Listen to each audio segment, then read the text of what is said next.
जी, तो स्टार्ट करते हैं और जर्नी टू लव का एपिसोड नंबर 8। तो एपिसोड 8 की स्टार्टिंग में हम देखते हैं झो जियान को, जो कि अपने सैनिकों के साथ तेजी से आगे की ओर बढ़ रहा होता है और बहुत ही ज़्यादा गुस्सा कर रहा होता है। वो चिल्ला रहा होता है कि मिस्टर निंग, तुम्हारी हिम्मत कैसे हुई मेरे साथ धोखा करने की। और अपने लोगों से कहता है कि हम लोगों को आगे बढ़ते रहना चाहिए और मिस्टर निंग को तो नहीं छोड़ूंगा। वो उसकी हिम्मत कैसे हुई हम जैसे लोगों को धोखा देने की।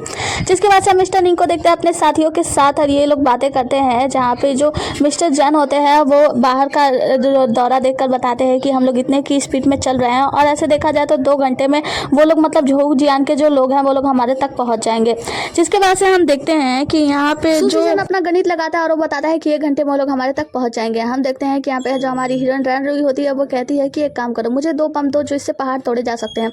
और उस बम को लेकर पीछे की ओर चली जाती है। वहाँ पीछे जाने के बाद उसे एक जगह दिखाई देती है। उस जगह पे खड़े होकर वो अपने दोनों बम को वहीं पे फेंक देती है, जिससे कि वहाँ के पहाड़ जो होते हैं वो टूटने लगते हैं। वो बम विस्फोट करता है और वहाँ के जितने भी पहाड़ होते हैं वो टूट जाते हैं, मतलब टूटने लगते हैं और रास्ता खराब हो जाता है। वो आगे आती है अपने आदमियों के पास, मतलब अपने लोगों के पास रैन रुई आती है और उन लोगों से कहती है कि अब हमें आधे घंटे का समय और मिल चुका है, अब हमें क्या करना चाहिए।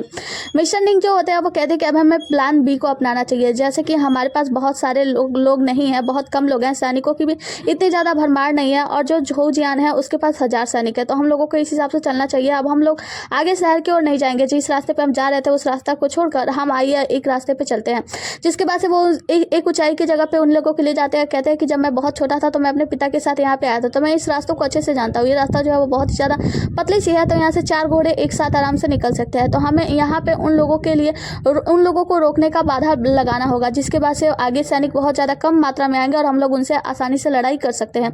और ये लोग बाधा लगाने के बारे में सोचने लगते हैं। यहाँ पे हमारी हीरोइन जो होती है रैन रुई, वो कहती है कि अच्छा तो फिर मुझे क्या करना होगा। तो मिस्टर बताते हैं कि जैसे कि तुम एक किलर हो तो तुम्हें एक काम सौंपा जाता है झो जियान को मारना। तो तुम्हारा बस एक ही काम होगा कि सब कुछ छोड़ छाड़ के तुम्हें झो जियान को मारना है जैसे तैसे करके। तो यहाँ पे वो भी तैयार हो जाती है और सभी लोग यहाँ पे ट्रैप बिछाने में तैयार हो जाते हैं।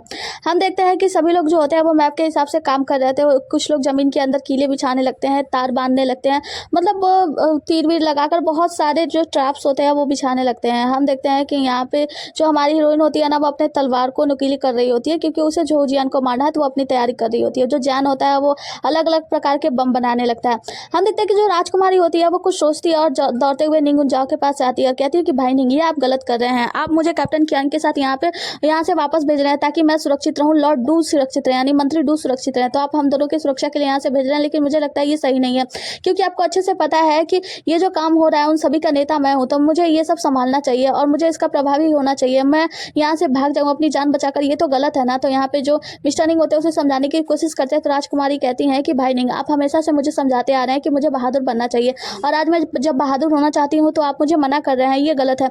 मैं चाहती हूँ कि आप लोगों के साथ लड़ूं और मरूं। और सोचिए अगर इस लड़ाई में आप सबको कुछ हो जाता है तो मेरा और लॉर्ड डू का क्या होगा। हम लोग जब यहाँ से वापस जाएंगे तो क्या आप जानते हैं ना, एन के राजा हमें वैसे भी मार डालेंगे, तो प्लीज़ हमें यहाँ से जाने के लिए ना कहें। तो यहाँ पे हम देखते हैं कि जो हमारी हीरोइन होती है ना रैन रुई, वो समझती है कि मिस्टर निंग प्लीज़ आप इस बार मान जाइए, राजकुमारी को यहीं पे रहना दीजिए। जिसके बाद से मिस्टर निंग जो होते हैं वो मान जाते हैं और राजकुमारी के हाथों में एक तलवार दे देते हैं, चाकू दे देते हैं। कहते हैं कि ठीक है, तो फिर तुम्हें अपना ख्याल रखना होगा।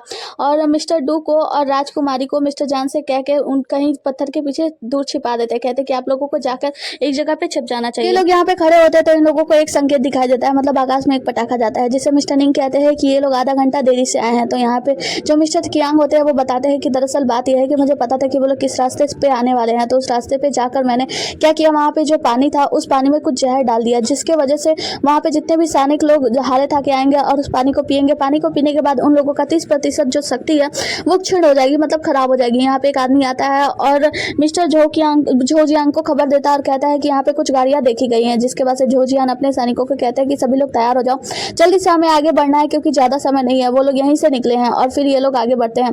आगे को पता चलता है कि एक आदमी बताता है, किसान ने बताया था कि यहाँ पे से 2 तरफ से गाड़ियाँ निकली हैं और ये लोग डिसाइड करते हैं कि हमें किस रास्ते पे जाना चाहिए। जिसके बाद से झो जियान जो होते हैं वो कहते हैं कि इसका मतलब यह है कि मिस्टर निंग अभी भी मुझे धोखा देने के बारे में सोच रहा है। तो वो कहता है कि ठीक है, 300 सैनिक इस तरफ जाओ, बाईं ओर जाओ जहाँ पे राजकुमार गए हैं और राजकुमार को जान से मार दिया जाएगा, और दूसरी तरफ 700 सैनिक जो है मेरे साथ आओ, वहाँ पे मिस्टर निंग होंगे घात लगाए हुए, हमें मिस्टर निंग को भी पकड़ना है। आगे की सीन में हम सुशीसन को देखते हैं जो कि घात लगाए खड़ा होता है, मतलब यहाँ पे सुनता है जैसे ही घोड़ों की आवाज़ तो उसे पता चल जाता है कि यहाँ पे कुछ सैनिक आ गए हैं और ये वही 300 सैनिक होता है जो प्रिंस ली का पीछा कर रहे होता है। यहाँ पे प्रिंस ली की गाड़ी दिखती है तो ये सैनिक लोग उसी गाड़ी का पीछा करते हैं। कहते हैं कि प्रिंस ली की गाड़ी उसी वक्त उसी तरफ गई है तो उसी तरफ चलो, और सारे जो सैनिक होते हैं उसी तरफ निकल जाते हैं। हम देखते हैं कि सुशीसन जो होता है वो इशारा करता है कि यहाँ पे सभी लोग आ चुके हैं, और जो लोग होते हैं वो जैसे ही आगे बढ़ते हैं, आगे कुछ सिकड़ में फंसा के वहाँ पे कुछ घोड़ों को, बहुत सारे घोड़ों को गिरा दिया जाता है।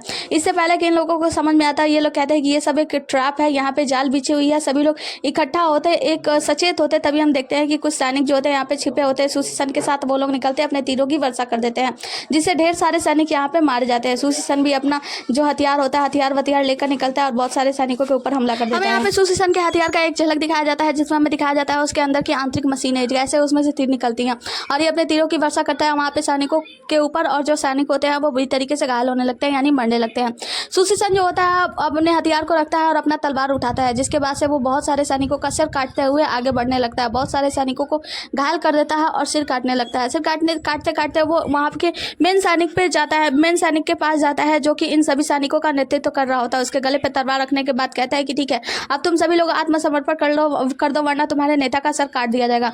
यहाँ पे उनका नेता जो होता है वो कहता है कि तुम लोग हार मान जाओ और आत्मसमर्पण कर दो। यहाँ से कट होता है, आगे हम झो जियान के 7 सैनिकों को देखते हैं, जहाँ पे ये लोग जा रहे होते हैं। कुछ लोगों का पेट दर्द होने लगता है। यहाँ पे एक छिपा होता है तो वो कहता है कि अरे मेरे पेट में बहुत ज्यादा दर्द हो रहा है, ऐसा लगता है कि पानी में कोई जहर था। यहाँ पे जब झो जियान के कान में ये बात पहुंची है तो अपने सैनिकों से कहता है कि तुम लोगों को याद रखना होगा, या तो मौत या तो जीत, तुम्हें आगे बढ़ते रहना होगा। अगर जो कोई भी आगे नहीं बढ़ेगा उसे फांसी की सजा दी जाएगी, तो तुम लोग सोच लो फांसी की सजा या जीत। जिसके बाद से सारे सैनिक इसके साथ आगे बढ़ जाते हैं और आगे में बहुत सारे ट्रैप बिछाए गए होते हैं। भाई झो जियान इतना समझदार तो होगा ही कि उसे पता है कि आगे ट्रैप बिछे हुए, तो अपने सैनिकों के साथ एक जगह पे इकट्ठा होता है और कहता है कि आगे 10 सैनिकों को आगे भेजा जाए और पता चले कि आगे क्या हो रहा है। 10 सैनिक आगे जाते हैं जहाँ पे बहुत सारा धुआं होता है और क्लाउडी होता है, वहाँ पे कुछ भी दिख नहीं रहा होता है। सैनिक आगे जाते हैं तो वो कुछ मतलब धुएं लगे हुए चीज़ों को बुझाने की कोशिश करते हैं, जिसके वजह से कुछ सैनिक उनके ऊपर हमला करते हैं और उन्हें उठाकर फेंकने लगते हैं। हम देखते हैं कि यहीं पे अचानक से बॉम्ब भी फूटने लगते हैं, छोटे छोटे। अब ये बॉम्ब जब फूटने लगते हैं ना तो बहुत सारे सैनिक यहाँ पे मारे जाते हैं। अब झो जियान फिर भी नहीं रुकता और अपने बाकी सैनिकों को भेजता है, लेकिन बाकी सैनिक जब आगे बढ़ते हैं तो हमें पता चलता है कि जमीन के अंदर कुछ ऐसे तरीके से तीरंदाजी मतलब तीर वगैरह लगाए होते हैं कि उनके ऊपर डायनामाइट की तरह पैर पड़ते ही जो धनुष होते हैं वो सारे एक्टिवेट हो जाते हैं और उसमें से तीरों की वर्षा होने लगती है। यहाँ पे हम देखते हैं कि सभी लोग जो होते हैं वो इकट्ठा करके घेर कर खड़े हो जाते हैं झो जियान को, कहते हैं कि हमारे मालिक झो जियान को बचाना बहुत ही ज़्यादा जरूरी है। बहुत सारे सैनिक उनको चारों तरफ से घेर लेते हैं। यहाँ पे हम देखते हैं रैन रुई को। रैन रुई आती है और उसका मेन टारगेट है झो जियान, मतलब झो जियान को मारना। वो अपनी तलवार लेकर सैनिकों के बीच में भिड़ जाती है और बहुत सारे सैनिकों को काट कर आगे बढ़ने लगती है, काटती पीटती आगे बढ़ती है। हम देखते हैं कि यहाँ पे निंग उनजो मतलब निंग जो होते हैं वो आते हैं, वो मिस्टर कियांग को मिस्टर जैन को कहते हैं कि ओके अब हम लोगों को भी स्टार्ट करना चाहिए, और ये सभी लोग उस लड़ाई में कूद पड़ते हैं। जिसके बाद से हम देखते हैं कि इस युद्ध के दौरान ये लोग जो होते हैं बहुत सारे सैनिकों को काट कर, बहुत सारे निर्दोष लोगों को काट कर एकदम बकरे की तरह, वो क्या बोलते हैं, पत्तियों की तरह काट काट के फेंक रहे होते हैं। सभी लोगों का टारगेट मतलब होता है कि सबको मारकर जैसे तैसे करके जो रैन रुई है वो जाकर झो जियान को मार दे, क्योंकि झो जियान को मारते ही ये लड़ाई यहीं पे रोक दी जाएगी और उसके जितने भी सारे सैनिक है वो सभी लोग आत्मसमर्पण कर लेंगे। जन जो होता है वो बहुत ही चतुराई से लड़ रहा होता है, मतलब वो छोटे छोटे तीरों से उन लोगों के ऊपर वर्षा करता है और बहुत सारे बम उन लोगों के सामने ही फोड़ देता है। कहता है कि ये देखो भाई ये मिठाई की तरह है, और उसके सामने जैसे ही फेंकता है वो बम फूट जाता है। यहाँ पे बहुत सारे सैनिक जो होते हैं ना वो हाथ हो रहे होते हैं, मतलब झो जियान का एक तरीके से बहुत सारे लोगों का वो क्या बोलते हैं खतरा से ही खतरा हो रहा था। सभी लोग जो होते हैं सैनिकों के ऊपर हमला कर रहे होते हैं। यहाँ पे कुछ सैनिक जो होते हैं वो मतलब मिस्टर निंग के एक आदमी को मार रहे होते हैं और वो आदमी जोर से चिल्लाता है कि प्लीज मुझे कोई बचा लो। हम देखते हैं कि बहुत सारे लोग एक दूसरे के ऊपर हमला कर रहे होते हैं, मतलब हाँ लड़ाई का सिलसिला चल रहा होता है। खैर बहुत ज्यादा बड़ी लड़ाई है ना। तो हम देखते हैं कि हमारी जो राजकुमारी होती है वो छुपी होती है और एक सैनिक का दुखदा सुनती है कि वो सैनिक चिल्लाता है कि प्लीज मुझे कोई तो बचा लो। हम देखते हैं कि यहाँ पे मिस्टर जैन जो होता है ना वो अपना बक्सा खोलते हैं और उसमें से छोटे छोटे तीर निकलते हैं, जिस तीरों से वो वर्षा करने लगते हैं लोगों के ऊपर, और उस तीरों से भी बहुत सारे लोग घायल होते हैं। जो जैन होते हैं वो भी बचते बचाते आगे बढ़ते हैं। यहाँ पे हम देखते हैं कियांग जो होते हैं वो मुसीबत में पड़ते हैं तो रैन रुई आकर उनकी हेल्प करती है, मतलब मिस्टर कियांग को बचाती है। और आगे हम देखते हैं कि एक जगह पे रैन रुई जो होती है वो मुसीबत में पड़ जाती है, मतलब उसके ऊपर एक सैनिक हथियार डालने वाला होता है, उसके ऊपर हमला करने ही वाला होता है। तो यहाँ पे जैन आकर मिस रैन रुई को बचा लेते हैं। हम देखते हैं यहाँ पे एक सैनिक को जिसको फंसा दिए होते हैं, 2 सैनिक मिलकर उस सैनिक को मार रहे होते हैं और वो चिल्ला रहा होता है प्लीज मेरी जान बचा लो। हम देखते हैं कि यहीं पे राजकुमारी होती है। राजकुमारी जब ये चीज सुनती है तो उनसे सुना नहीं जाता और वो आकर उस सैनिक की जान बचाती है, मतलब उस चाकू को उस सैनिक के हाथ में घोप देती है। लेकिन वो सैनिक उस सैनिक को छोड़कर राजकुमारी के पीछे पड़ जाता है कि राजकुमार लिंग को ही जान से मार दिया जाए। राजकुमार लिंग को बचाने के लिए मिस्टर डू आते हैं, तीरंदाजी करते हैं, मतलब तीर चलाते हैं और राजकुमारी को बचाकर साइड में ले जाया जाता है। राजकुमारी कहती है कि मिस्टर डू आप इतने अच्छा तीरंदाजी कैसे करते हैं। मिस्टर डू बताते हैं कि बचपन में मेरे पिताजी थोड़ा बहुत सिखाया करते थे लेकिन मैंने कभी ध्यान नहीं दिया, लेकिन हाँ थोड़ा बहुत सीखा था मैंने।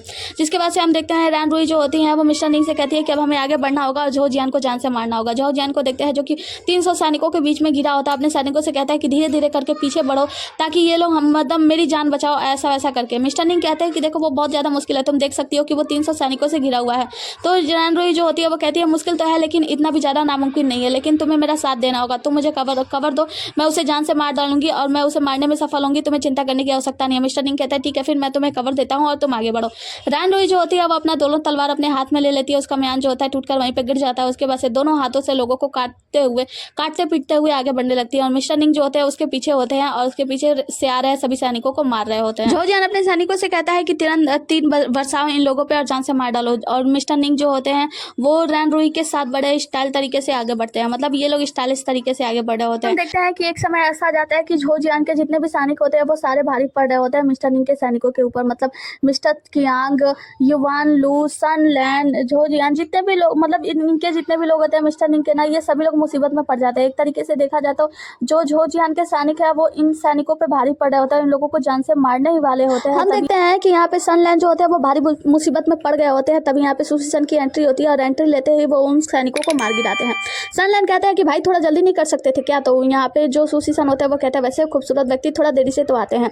मिस्टर निंग जो होता है वो अपने आदमियों के साथ यानी कि रैन रुई के साथ तैयार होते हैं और वो पहाड़ी के तरफ से एक साइड में जाके छिप जाते हैं, और यहाँ पे जो रैन रुई होती है वो पहाड़ को देखते हुए कहती है कि अब हमें दूसरा प्लान करना ही होगा। यहाँ पे हम देखते हैं कि रैन रुई बताती है कि देखो तुम्हारे सारे सैनिक मारे जाने वाले हैं, सभी मारे जाएंगे, तो तुम मेरी बात मानो और मुझे यहाँ से उछाल दो, जिससे मैं उछल कर डायरेक्ट उसी के पास जाऊंगी, मतलब झो जियान के पास जाऊंगी, उसे जान से मार दूंगी। तो यहाँ पे जो मिस्टर निंग होते हैं वो कहते हैं बिल्कुल नहीं, तुमने मुझसे वादा किया था कि तुम मेरा साथ दोगी और जैसा मैं प्लानिंग करूंगा तुम वैसा ही करोगी। वो कहती है कि हाँ मैंने वादा किया था, मुझे अच्छे से याद है। मिस्टर निंग कहते हैं कि अगर मैं तुम्हें यहाँ से उछालूंगा तो वो लोग तीरों की वर्षा तुम्हारे ऊपर कर देंगे, तुम्हारी जान निकल जाएगी। वो कहती है कि तुम मेरी बात मानोगा, तुम मेरी बात मानते हो तो मैं तुमसे अपने बच्चे की मांग करना छोड़ दूंगी। तो यहाँ पे जो मिस्टर निंग होते हैं बहुत सारा मनाने के बाद मिस्टर निंग कहते हैं कि ठीक है मैं तैयार हूँ, और उसे अपने पैरों से धक्का देते हैं, जिससे रैन रुई जो होती है वो उड़ती हुई झो जियान की तरफ जाती हैं, और इधर जो मिस्टर निंग होते हैं वो रास्ता साफ कर रहे होते हैं हमारी हीरोइन यानी रैन रुई के लिए। वो जाते हुए जितने भी सैनिक सामने घेरे होते हैं झो जियान को, उन सभी सैनिकों को मारकर गिराने लगते हैं और साथ ही कुछ बमों को फोड़ने लगते हैं।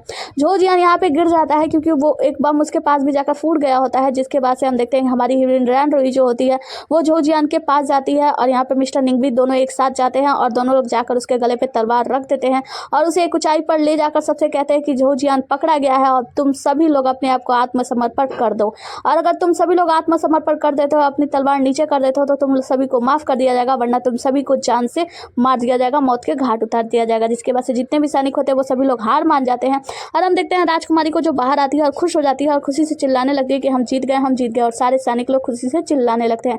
सभी लोग चिल्लाने लगते हैं कि हमारी जीत हो गई, हमारी जीत हो गई, हम सभी लोग जीत गए। हमेशा की तरह सुशीसन भी इस बार भी अपने चेहरे की फिक्र कर रहा होता है कि मेरे चेहरे पे चोट तो नहीं लगी। सभी लोग खुशी मना रहे होते हैं कि हम लोग जीत गए, हम सभी जीत गए। सभी लोग जीत की खुशी के लिए उछल रहे होते हैं, कूद रहे होते हैं कि हम लोगों की जीत हुई। आखिरकार हम देखते हैं कि सभी लोग खुशी मनाते हुए देखते हैं, और जैन जो होता है वो भी खुशी मना रहा होता है, मुस्कुरा रहा होता है, हंस रहा होता है कि हम लोग की जीत हुई। और इतना कहते हैं इस जो जैन होता है वहीं पे बेहोश हो जाता है। सीन यहाँ से कट होता है और हम देखते हैं कि जैन को ना ट्रीट कर रहा होता है मिस्टर कियांग, मतलब उसके ऊपर एक्यूपेंचर थेरेपी ट्राई कर रहा होता है, मतलब एक्यूपेंचर थेरेपी से वो ठीक हो जाए इस बात के लिए उसकी चिकित्सा चल रही होती है।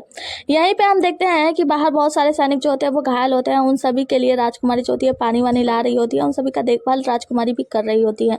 कुछ सैनिक जो होते हैं वो वहाँ पे लोगों को मतलब उनकी लाशें लेकर जा रहे होते हैं। लाशों को देखकर राजकुमारी एकदम से हताश हो जाती है, उनके हाथ में जो सामान होता है, जो बर्तन होता है वो वहीं पे गिर जाता है। वो बहुत ज़्यादा सोच में पड़ जाती है कि इतने सारे लोगों की मृत्यु हो गई। यहाँ पे हम देखते हैं सुशीसन जो होता है वो अपना जो तीरंदाजी का सामान होता है उसे साफ कर रहा होता है। यहीं पे हम देखते हैं मिस्टर निंग जो होते हैं वो रैन रुई के साथ होती हैं, और वो लोग जैन के लिए एक दरवाजे पे ही खड़े होते हैं कि जैन जल्दी से होश में आ जाए। हम देखते हैं कि यहाँ पे कुछ सैनिक आते हैं और वो लेकर आते हैं कि सूप तैयार है और ये जल्दी से दे दिया जाए। सन लैन जो होता है वो आकर बताता है मिस्टर निंग को कि मैंने यहाँ के गवर्नर को खबर कर दी है और जल्दी यहाँ पे कोई आता होगा। तो वो बताते हैं कि गवर्नर जो है वो इनके दोस्त हैं और यहाँ पे आ जाएंगे। जिसके बाद से हम देखते हैं कि जो जैन देखते हैं जैन को उसकी दवाई पिलाई जा रही होती है। यहाँ पे मिस्टर निंग जो होते हैं वो रैन रुई के पूछने पे बताते हैं कि दरअसल जैन जो है ना वो बचपन से ही बीमार है, उसे दिल की बीमारी है, वो हमेशा जो गोलियां लेता है दरअसल वो उसकी दवाई है। रैन रुई कहती है कि इसका इलाज क्या है, तो मिस्टर निंग बताते हैं कि दरअसल बात यह है कि चिकित्सक ने बताया है कि हमें 20 वर्षों तक इंतजार करना होगा, मतलब जब तक वो 20 वर्ष का नहीं हो जाता तब तक हमें इंतजार करना होगा। रैन रुई कहती है इसका मतलब ये है कि शायद वो कभी जिंदा नहीं बचेगा, 20 वर्ष के बाद उसकी मृत्यु हो जाएगी। यहाँ पे रैन रुई पूछती है और वो सुशीसन वो तो इतने इतना ज़्यादा शांत लग रहा है, मतलब वो कुछ रिएक्ट क्यों नहीं कर रहा है। तो यहाँ पे मिस्टर रैन जो होते हैं, मिस्टर निंग जो होते हैं, वो बताते हैं कि सुसीसन उसे तो बहुत ही ज़्यादा चिंता हो रही है, मुझे अच्छे से पता है, लेकिन वो अपने फीलिंग्स को व्यक्त नहीं कर पाता। वो लोगों को दिखाता है कि कुछ नहीं हुआ है, लेकिन वो पूछना चाह रहा है, लेकिन वो पूछ नहीं पा रहा है। वो समझ नहीं पा रहा है कि मैं कैसे पूछूं कि वो कैसा है। वो बस ये सोच रहा है कि जब मैं मुड़कर देखूं तो जैन बिल्कुल ठीक हो। वो उसे बहुत ज़्यादा चिंता हो रही है। रैन रुई कहती है कि तुम्हें सबके बारे में बहुत अच्छे से पता है ना। तो मिस्टर निंग कहते हैं कि हाँ, मैं इन सभी के बारे में जानता हूँ, लेकिन तुम्हारे बारे में नहीं जानता। तुम एक बात बताओ, तुमने मेरी आज्ञा की अवहेलना क्यों की। वो कहती है कि आज्ञा की अवहेलना, माफ़ करना, उस वक्त मुझे बहुत दर्द हो रहा था और वहाँ पे बहुत ज़्यादा भीड़ भाड़ थी, तो मुझे कुछ सुनाई नहीं दिया। तो मिस्टर निंग कहते हैं अच्छा, तुम्हें चोट लगी, कहाँ पे चोट लगी है, तुम्हें कहाँ दर्द हो रहा है। वो कहती है कि मेरे पीठ पे चोट लगी है। वैसे दर्द तो तुम्हें भी हो रहा है ना। तो मिस्टर निंग कहते हैं कि हाँ, दर्द तो हो रहा है, लेकिन इसकी कोई ज़रूरत नहीं है। तभी हम देखते हैं कि मिस्टर डू वहाँ पे आते हैं और मिस्टर निंग को अपने साथ चलने के लिए कहते हैं। तो मिस्टर निंग कहते हैं कि ठीक है, एक काम करो, तुम इन लोगों से कहो कि वो तुम्हें भी दवाई दे दें और मैं तब तक के लिए यहाँ से जाता हूँ। मिस्टर डू से मुझे कुछ काम है। और मिस्टर डू से जाके कहते हैं कि मिस्टर डू, यहाँ के गवर्नर को खबर दे दी गई है और वो जल्दी यहाँ पे आ जाएंगे। मिस्टर निंग मिस्टर डू से कहते हैं कि आपको बाकी चीज़ों की चिंता करने की आवश्यकता नहीं है। जिसके बाद से हम देखते हैं कि जो राजकुमारी होती है उसके हाथ पे जो चोट लगा होता है, मतलब चाकू से, उसके लिए यहाँ पे जो रैन रुई होती है उस पर पट्टी कर रही होती है। तो राजकुमारी बताती है कि भाई निंग ने कहा है कि मुझे बीमारी का नाटक करना होगा कि मैं बीमार हूं, इसलिए क्योंकि जो गवर्नर आ रहे हैं उसके सामने मैं कुछ अटपटा ना बोल दूं। तो यहाँ पे जो रैन रुई होती है वो समझाती है, देखिए ऐसी कोई बात नहीं है, दरअसल बात यह है कि आपने कभी मौत और इतनी सारे खून वून नहीं देखे हैं। तो डर इस बात का है कि कहीं गवर्नर के सामने आप अपने आप को उजागर ना कर देते। यहाँ पे राजकुमारी कहती है कि मैं इतना ज़्यादा बेकार हूँ कि मैं किसी के काम भी नहीं आ सकती, मैं किसी भी काम की नहीं हूँ। तो यहाँ पे रैन रुई समझाती है, देखो ऐसी कोई बात नहीं है। तो राजकुमारी कहती है कि बहन रुई, क्या तुम मुझे सिखा सकती हो कि जान से कैसे मारते हैं। मुझे किलिंग सीखनी है, क्योंकि मैं नहीं चाहती कि कोई मेरी जान बचाते हुए अपनी जान दे दे। आज मैंने देखा और मैं नहीं चाहती कि कभी ऐसा हो। तो यहाँ पे रैन रुई जो होती है वो एक गोला बनाती है और कहती है कि ये लो चाकू और इस पे वार करो। और हाँ, याद रखना इस गोले के अंदर ही वार होना चाहिए, तुम्हें कुछ भी सब कुछ समझ में आ जाएगा। राजकुमारी उस गोले के अंदर चाकू से वार करने लगती है, तभी बाहर से कुछ आवाज़ आती है। यहाँ पे रैन रुई बाहर जाती है तो हमें पता चलता है कि मिस्टर कियांग जो है वो सनलैंड के साथ कहीं बाहर जा रहे होते हैं। तो रैन रुई जो होती है वो पूछती है कि क्या बात है। तो वो लोग बताते हैं कि दरअसल बात यह है कि जैन की तबीयत बहुत ही ज़्यादा खराब हो गई है, उसे बहुत ज़्यादा बुखार हो गया है और उसे ठीक करने के लिए हमें एक अलग प्रकार के सांप की ज़रूरत है, हमें उसे लेने के लिए जाना होगा। रैन रुई कहती है कि मिस्टर निंग जल्दी गवर्नर के साथ यहाँ पे आने वाले हैं इंस्पेक्शन के लिए, अगर आप लोग यहाँ पे नहीं रुकेंगे तो क्या कुछ नहीं हो जाएगा। ये लोग कहते हैं कि वो एक अलग प्रकार का सांप है और हम लोग किसी और को भेज नहीं सकते उस सांप को लाने के लिए। तो यहाँ पे वो लोग कहते हैं कि वो सांप दिखता कैसा भी, लोग बातें कर ही रहे होते हैं। तभी हम देखते हैं सुसीसन आता है और बताता है कि मैंने यहाँ के लोगों से पता कर लिया और मैंने पता कर लिया कि एक पहाड़ी है, उस पहाड़ी की ऊंचाई पे बहुत सारे अलग अलग प्रकार के सांप है और वहाँ पे वो भी सांप मिल जाएगा। तो रैन रुई जो होती है वो पहाड़ और याद करती है और कहती है कि ठीक है, फिर मैं उस सांप को लेने के लिए जाऊंगी, आप लोग यहाँ पे रहकर ख्याल रखें। जिसके बाद से हम देखते हैं कि रैन रुई वहाँ से निकल जाती है और पीछे पीछे सुसीसन भी निकल जाता है कि मैं भी एक सुंदरी के साथ ही जाऊंगा। जिसके बाद से मिस्टर कियांग जो होते हैं वो अपने आदमियों के साथ अंदर जाते हैं और हम देखते हैं कि जैन की हालत बहुत ज्यादा खराब हो रही होती है। रैन रुई को देखते हैं जो अपना घोड़ा आगे लिए हुए उस पहाड़ों पर निकल रही होती है। तो यहाँ पे सुसीसन उसका पीछा कर रहा होता है, कहता है कि रैन रुई तुम्हें नहीं लगता कि क्या हम लोग रास्ता भटक चुके हैं। वो कहती है बस शांति से चलते जाओ। जिसके बाद से हम गवर्नर को देखते हैं जो लॉर्ड डू से बात करते हैं, कहते हैं कि मैं जल्दी जाके स्टेट ऑफ एन में वहाँ पे लोगों से बात करूंगा और उन लोगों से कहूंगा कि जो झाओ जियान है उसे जल्दी से गिरफ्तार किया जाए। ये लोग बातें करके गवर्नर जो होते हैं यहाँ से चले जाते हैं। जिसके बाद से लॉर्ड डू जो होते हैं वो के राज्य को जाने में अभी हमें बहुत सारी सिटी का पार करना होगा, अभी हमें आगे पता नहीं कितनी सारी परेशानियों का सामना करना पड़ेगा।